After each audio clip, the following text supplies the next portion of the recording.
변함없는 은혜와 은총으로 붙들어 주심을 감사합니다. 눈동자같이 지켜주시고 메마른 땅에 비를 주셔서 해가 나게 하시고 우리의 모든 삶을 지켜주심을 감사합니다. 주님의 감사하며 찬양하며 예배하는 저희들을 주님 만나 주시옵소서. 예수님의 이름으로 기도하옵나이다. 아멘. 하나님의 말씀 구약 성경 이사야 43장 1절로 7절까지의 말씀 1019면이 되겠습니다. 야곱아, 너를 창조하신 여호와께서 이제 말씀하시니라. 이스라엘아, 너를 조성하신 자가 이제 말씀하시느니라. 너는 두려워 말라. 내가 너를 구속하였고 내가 너를 지명하여 불렀나니 너는 내 것이라. 내가 물 가운데로 지날 때에 내가 함께할 것이라. 강을 건널 때에 물이 너를 침몰치 못할 것이며 내가 불 가운데 행할 때에 타지도 아니할 것이요 불꽃이 너를 사르지도 못하리니 대전하는 여호와 내 하나님이요 이스라엘의 거룩한 자요 내 구원자임이라. 내가 애굽을 너의 성량물로 구스와 스바를 너희 대신으로 주었노라. 내가 너를 보배롭고 존귀하게 여기고 너를 사랑하였은즉 내가 사람들을 주어 너를 바꾸어 백성으로 내 생명을 대신하리니 두려워 말라. 내가 너와 함께하여 네 자손을 동방에서부터 오게 하며 서방에서부터 너를 모을 것이며 네가 북방에서 이르기를 놓으라. 남방에서 이르기를 구려하지 말라. 내 아들들을 남원방에서 이끌며 내 딸들을 땅끝에서 오게 하라. 무릇 내 이름을 일컫는 자 곧 내가 내 영광을 위하여 창조한 자를 오게 하라. 그들을 내가 지었고 만들었느니라. 아멘. 보배롭고 존귀하게 여기시는 하나님 말씀을 전합니다. 어느 나의 정치를 잘 아는 임금님이 계셨습니다. 태평성대를 이루는 가운데 어느 날 아침 식사를 했는데 너무 그 음식이 맛이 있어요. 그래서 기쁘신 임금님은 요리사를 부릅니다. 오늘 참 요리가 맛있구나. 그래서 내게 상을 주려 한다 하니까 아이고 비야 감사합니다. 그런데 오늘 요리는 제가 한 것이지만 그렇게 맛있게 요리가 된 것은 아주 좋은 채소를 가져다 주었기 때문입니다. 아 그래? 채소를 가져온 채소장주를 부릅니다.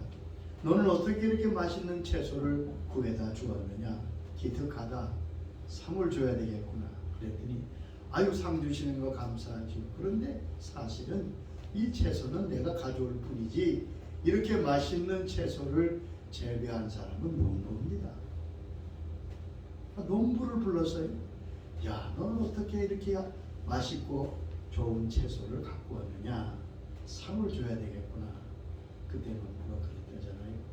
예, 상 주시는 거 감사합니다. 그런데 채소를 이렇게 아름답게 맛있게 하는 것은 제가 아닙니다. 저는 그저 씨를 뿌리고 물을 준 것뿐인데 하나님께서 이렇게 맛있는 채소를 주셨습니다. 감사하고 찬양 받을 분은 우리 하나님이십니다. 그래서 왕과 모든 나머지 사람이 함께 엎드려 하나님을 경배하며 왕은 저들에게 큰 상을 베풀었다는 동화가 있습니다. 사람에게는 반드시 두 가지 지식이 있어야 합니다. 세상에 많은 지식이 쏟아지지만 사실 우리에게 꼭 필요한 지식은 두 가지입니다. 첫째는 하나님을 아는 지식입니다. 하나님을 아는 지식이 가장 귀한 것입니다. 또 하나는 내 자신을 아는 지식입니다. 내가 누군지 나를 아는 지식, 이 두 가지 지식은 한 가지 지식과 같습니다. 마치 손바닥과 손등과 같아서 하나님을 아는 지식이 깊어질수록 나를 알게 되고 나를 알려면 하나님을 아는 지식이 있어야 합니다.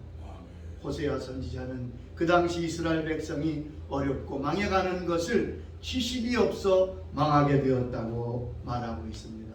호세아 4장 6절에 말씀합니다. 내 백성이 지식이 없으므로 망하는도다. 돈이 없어 망하는 게 아니에요. 기술이 없어서 망하는 게 아니라 지식이 없어서 망합니다.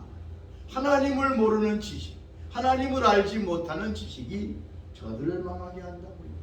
그래서 호세아 6장 3절에는 이렇게 외치고 있습니다. 우리가 여호와를 알자, 힘써 여호와를 알자. 우리가 하나님을 알자, 힘써 여호와를 알자. 하나님을 힘써 알아야 합니다. 여호와를 아는 지식은 그저 얻어지는 게 아닙니다. 들은 풍월로 얻는 게 아니고 힘써 하나님을 알려고 애써야 합니다.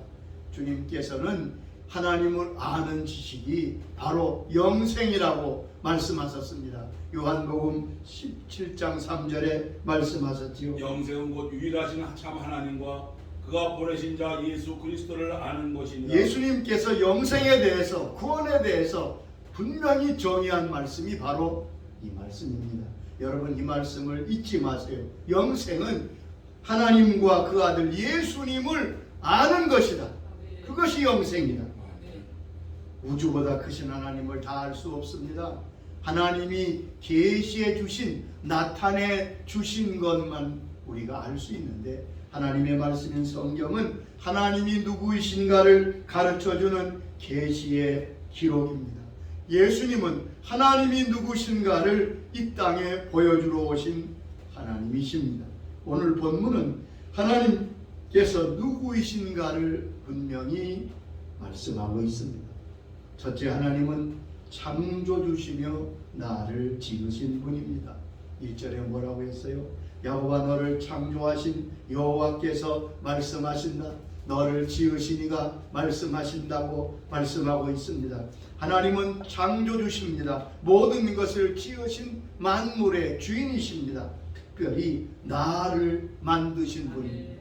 하나님은 그래서 너는 내 것이라고 말씀하신 부분을 볼 수 있습니다. 이 말씀은 하나님이 어떤 분인가를 말씀하시는 귀한 말씀이지. 하나님은 나의 창조주며 나를 지으신 분이며 나의 주인이십니다. 하나님은 내 존재와 나의 모든 생각, 나의 걸음이 하나님의 손에 있습니다. 여러분, 하나님은 결코 손님이 아니십니다. 하나님은 나의 주인이십니다. 그런데 어느 때부턴가 사람이 주인되어 있습니다. 그것이 타락이고 그것이 잘못됩니다. 여러분, 주인 되는 거 좋은 게 아닙니다. 내가 주인이다 할 때 모든 것을 책임져야 합니다. 자, 왜 이렇게 괴롭고 힘든 인생이 되었습니까? 내가 주인이 되다 보니까 이게 뭐 보통 문제가 아닙니다. 내가 해결할 수 없는 문제로 가득 찬 세상에 살지요. 하나님이 나의 주인이시라고 고백하면 그때부터 염려할 것 없는 거죠. 그러므로 나의 주인이 바로 하나님이시다. 나의 위치를 바로 아는 것이 믿음입니다. 하나님은 나의 창조주십니다. 하나님은 나의 주인이십니다. 이 고백이 바른 믿음의 고백입니다. 두 번째, 하나님은 나를 부르시는 분이라고 말씀하고 있습니다. 1절에 보면 내가 너를 지명하여 불렀나니 너는 내 것이라. 하나님께서 부르셨습니다. 하나님께서 부름으로 말미암아 믿음은 시작됩니다. 은혜의 시작은 하나님의 부르심에서 시작됩니다. 아브라함을 부르셨습니다. 모세를 부르셨습니다. 이처럼 저와 여러분을 부르셨습니다. 하나님이 우리 한 사람 한 사람을 개별적으로 부르셨습니다. 여기 뭐라고? 내가 너를 지명하여 불렀나니, 내가 너를 지명하여 불렀나니 다 함께 오너라. 그러지 않아요. 하나님은 한 사람 한 사람 이름을 부르며 우리를 부르셨습니다. 하나님의 부르심이 있습니다. 하나님의 부르심은 두 가지입니다. 첫째는 하나님의 자녀로서의 부르심입니다. 두 번째는 하나님의 일꾼으로서의 부르심입니다. 사역자로서의 부르심입니다. 저의 스승이셨던 박유선 목사님은 지금도 기억나는 것이 신대원 마지막 3학년 1학기까지도 수업에 들어오시면 꼭 하시는 말씀이 여기 하나님께 부름받지 않은 분들은 지금이라 늦장에 나가세요. 아니 졸업하게 됐는데 그분 말씀하세요. 부름받지 않고는 절대로 이 사명을 감당할 수 없습니다. 하나님이 우리를 부르셨어요. 여러분, 하나님이 우리를 부르셨기 때문에 우리가 하나님의 자녀가 되고 하나님의 사람이 되고 주의 일꾼이 되는 것입니다. 하나님의 부르심의 성격을 성경은 다음과 같이 말씀하고 있습니다. 첫째는 은혜의 부르심입니다. 은혜로 우리를 부르셨습니다. 갈라디아 1장 15절에 말씀하셨습니다. 내 어머니의 태로부터 나를 택정하시고 그의 은혜로 나를 부르시니가. 나를 택정하시고 은혜로 나를 부르셨다. 은혜로 부르신다는 말이 무슨 뜻입니까? 자격을 따지지 아니하고 불러주셨다는 말씀입니다.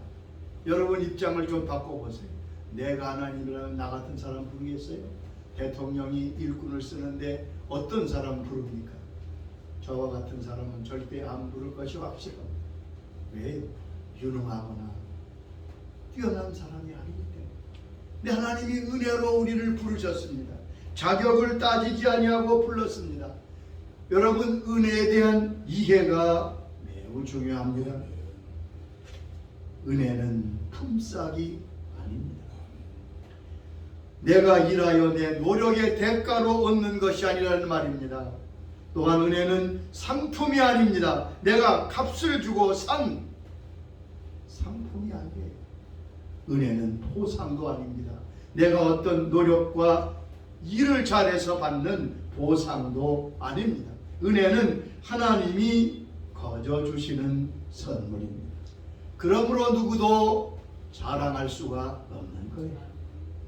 그래서 바울은 내가 많은 사도보다 수고했지만 그것이 하나님의 은혜로라고 고백하고 있습니다. 여러분 은혜 때문에 오만해지고 은혜 때문에 잘난치 않은 어리석고 우스운 일이 없기를 바랍니다. 은혜로 나를 부르셨습니다. 또한 하나님은 후회하심이 없는 부르심이라고 로마서 11장 29절에 말씀하십니다. 하나님의 은사와 부르시면은 후회하심이 없느니라. 하나님의 은사와 부르심에는 후회가 없다. 우리가 실수하고 넘어지고 잘못돼도 하나님은 부르심을 취소하거나 후회하지 아니하십니다. 목적 있는 부르심입니다. 나를 부르실 때 하나님의 위대한 계획이 있습니다. 그리고 더 중요한 것은 하나님이 원하시는 자를 부르셨다는 사실입니다. 마가복음 3장 13절에 말씀하십니다. 또 산에 오르사 자기가 원하는 자들을 부르시니. 또 산에 오르사 자기가 원하는 자들을 부르셨다. 하나님이 여러분을 원해서 부르셨습니다. 이걸 잊지 마세요. 내가 비록 보잘것없는 것 같지만 하나님이 이 많은 사람 가운데 나를 원하십니다. 그렇다면 우리도 마땅히 하나님이 원하시는 사람이 되어가는 것 중요하지 않겠습니까? 1623년 영국은 매우 어려운 상황에 놓였습니다. 부패하고 무너져가는 나라였습니다. 어느 한 젊은 농부가 하나님 앞에 기도합니다. 하나님 이 나라를 구해 주시옵소서. 이 나라에 하나님의 사람 귀한 일꾼 지도자를 보내 주시옵소서. 기도하는데 하나님이 말씀하시는 거예요. 그 사람이 바로 너다. 내가 너를 부른다. 깜짝 놀랐어요. 하나님 나는 작은 농부에 불과합니다. 젊은 농부에 불과합니다. 이 일을 저는 감당할 수 없습니다. 무슨 능력으로 한단 말입니까? 그러니까 빌립보 4장 13절의 말씀을 주셨답니다. 내게 능력 주시는 자 안에서 내가 모든 것을 할 수 있느니라. 그는 하나님의 부르심에 믿음으로 순종합니다. 그 사람이 바로 영국의 명예혁명을 일으켰던 올리버 크롬웰이 바로 그 사람. 하나님께서 우리를 부르셨습니다. 이 부름을 잊지 마세요. 세 번째, 하나님은 나를 보배롭고 존귀하게 여기신다고 말씀했어요. 4절에 보세요. 내가 내 눈에 보배롭고 존귀하며 내가 너를 사랑하였은지. 하나님이 나를 사랑하시되 보배롭고 존귀한 자로 보신다는 말씀입니다. 이 말을 잘 이해하기가 힘들 거예요. 아니, 나 같은 자가 무슨 보배롭고 존귀한가?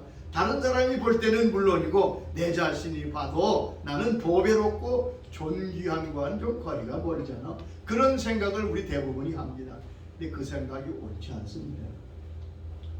나는 내가 보는 내가 있고 다른 사람이 보는 내가 있습니다. 근데 그건 다 옳은 판단이 아닙니다. 나를 지으신 그분이 너는 이렇다 그럼 그런 거예요. 믿음이 무엇입니까? 하나님이 말씀하시면 받아들이는 겁니다. 내가 너를 보배롭고 존귀하게 여긴다고 말씀하시면 아멘, 내가 보배롭고 존귀한 자인 줄로 믿습니다. 그게 믿음인 거예요. 나는 하나님이 보배롭고 존귀하게 여긴다는 말씀에 우리 모두가 아멘으로 받아들일 수 있기를 바랍니다. 아멘. 하나님은 죄로 죽었던 진노의 자식인 우리를 구원하셨습니다. 그 값은 세상에서 아니 우주에서 가장 값으로 매길 수 없는 예수 그리스도를 값으로 내어 주셨습니다.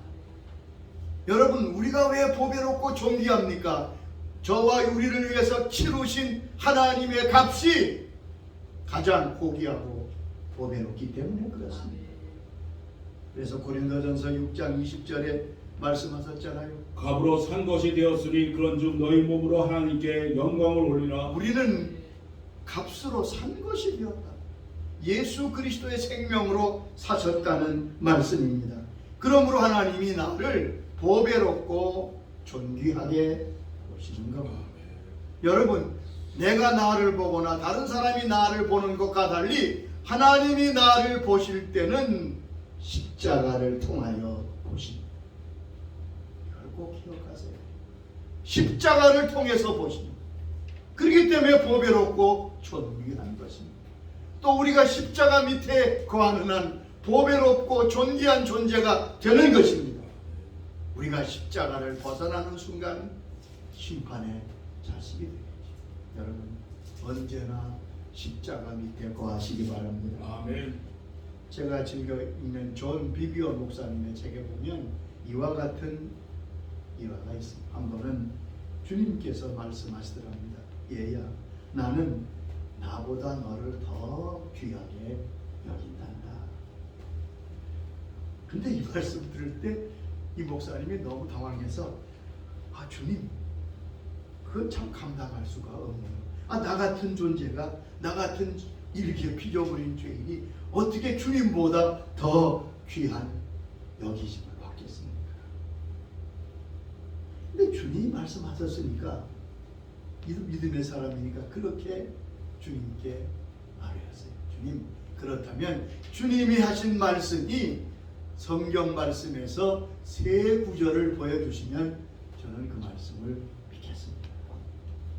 그랬더니 주님께서 빌립보서 2장 3절을 읽으라 그러시죠. 그 말씀이 아무에게든지 다툼이나 허용으로 하지 말고 오직 겸손한 마음으로 각각 자기보다 남을 낫게 여기고, 이 말씀을 주세요. 목사님이 항변했어요. 예수님, 그거는 빌립보 교회가 서로 다투니까 서로 남보다 낫게 여기라고 하신 교훈의 말씀 아니에요. 주님이 아주 놀라운 말씀을 하십니다. 나는 내가 실천하지 않는 말을 너희에게 가르친 적이 없다. 내가 너를 나보다 낫게 여긴다 그러시더래요. 너무 감격했어요. 그런데 두 번째 말씀은 이렇게 물으세요. 누가 십자가에 달렸니? 누가 십자가에 피를 흘렸니? 내가 그랬느냐? 네가 그랬느냐? 왜냐하면 나는 내 자신보다 너를 더 귀하게 여기기 때문에 내가 십자가에서 피를 흘렸다고 말씀하시니까. 이 말씀을 들을 때 얼마나 큰 충격이. 그렇구나.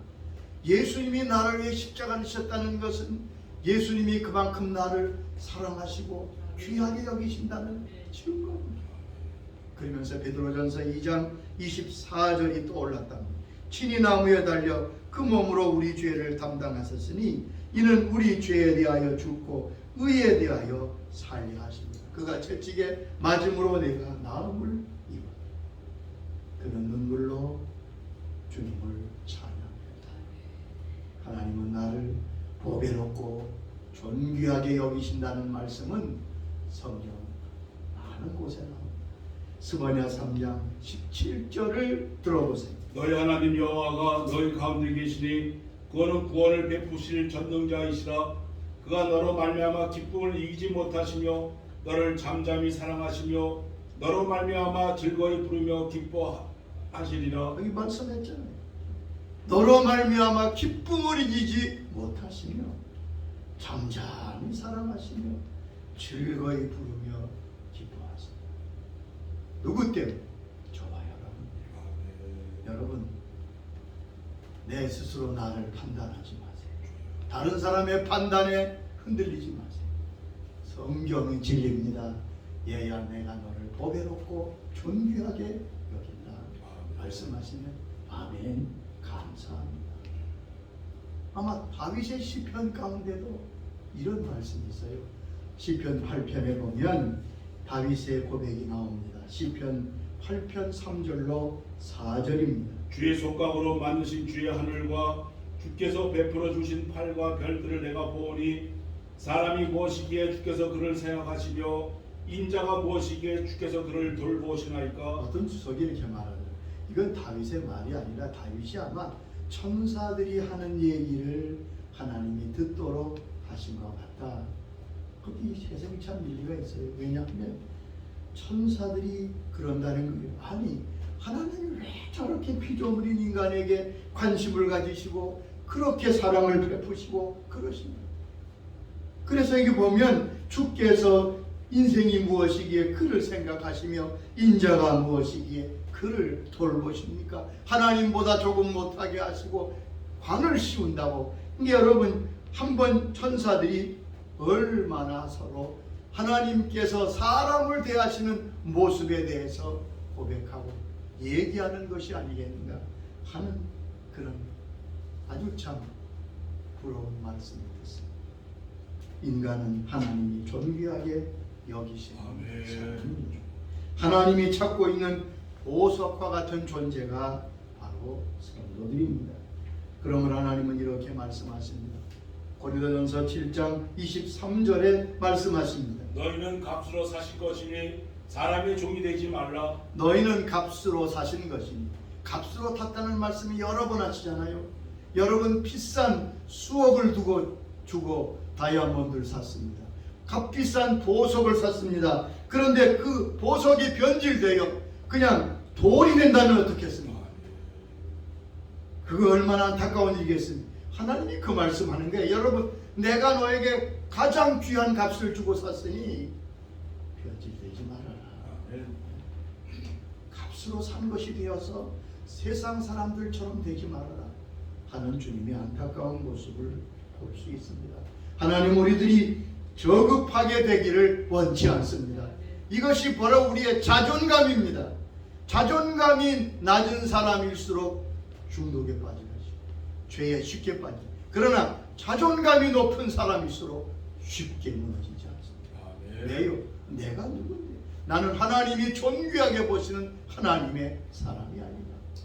그러면 우리는 이 가치를 깨닫고 어떻게 응답해야 될 것입니다. 여러분 진리가 선포되면 우리는 아주 그렇구나 아멘으로 그저 받기만 해서는 안 됩니다. 믿음은 바른 응답이 필요한 것입니다. 그것이 바로 믿음입니다. 그것이 믿음의 인격적인 교류입니다. 하나님이 말씀하시면 나는 이와 같이 응답하고. 첫째 응답은 무엇입니까? 두려워하지 말라고 말씀하십니다. 오늘 1절 5절에도 계속해서 두려워하지 말라고 말씀하십니다. 너희가 보배롭고 존귀한 주의 자녀니 두려워하지 말아라. 이사야 41장 10절에도 두려워 말라 나는 내 하나님이 된다고 너를 굳세게 아니라 참으로 도와준다고 말씀하셨습니다.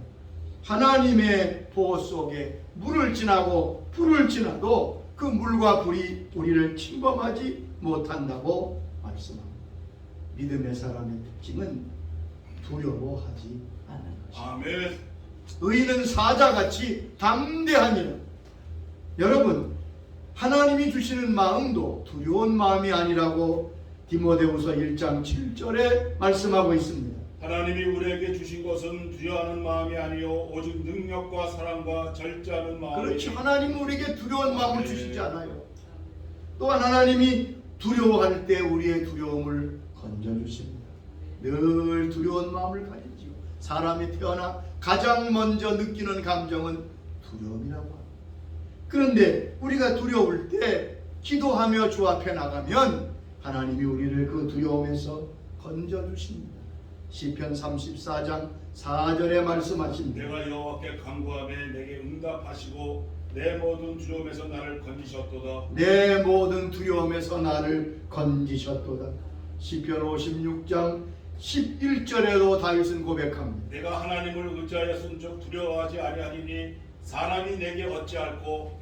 그리고 여러분 그래도 두려움이 있잖아요. 다윗은 수없이 10년 이상 쫓겨다녔습니다. 얼마나 두려움이 엄습할 때가 많았겠습니까? 56장 3절 보면 자기는 두려울 때 이렇게 한다고 고백합니다. 내가 두려워하는 날에는 내가 주를 의지하나이다. 내가 두려워하는 날에는 내가 주를 의지하나이다. 리차드 범브레드는 루마니아에 살아있는 그러한 성자입니다. 이미 천국에 갔었지만 그분은 수많은 박해와 구독 감옥 속에서 두려울 때마다 두려워하지 말라는 말씀을 펴서 읽었다고 합니다. 그리고 성경 처음부터 끝까지 두려워는 하지 말라는 말씀이 몇 번이나 기록되어 있는가를 보았습니다. 그분의 말씀에는 366번이나 두려워하지 말라는 말씀이 기록되어 있다. 매일매일 하시는 말씀이 얘가 두려워하지 마라. 두려워하지 마라. 왜요? 하나님께서 우리 아버지가 되시기 때문입니다. 아멘. 두 번째 뒤로 우리가 이 보배롭고 존귀한 사람으로 하나님께 드릴 응답은 바로 18절에 있습니다. 43장 18절 말씀입니다.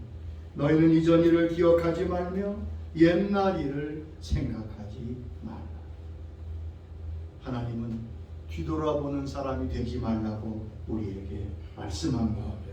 여러분, 뒤돌아보는 것은 하나님이 기뻐하지 않습니다.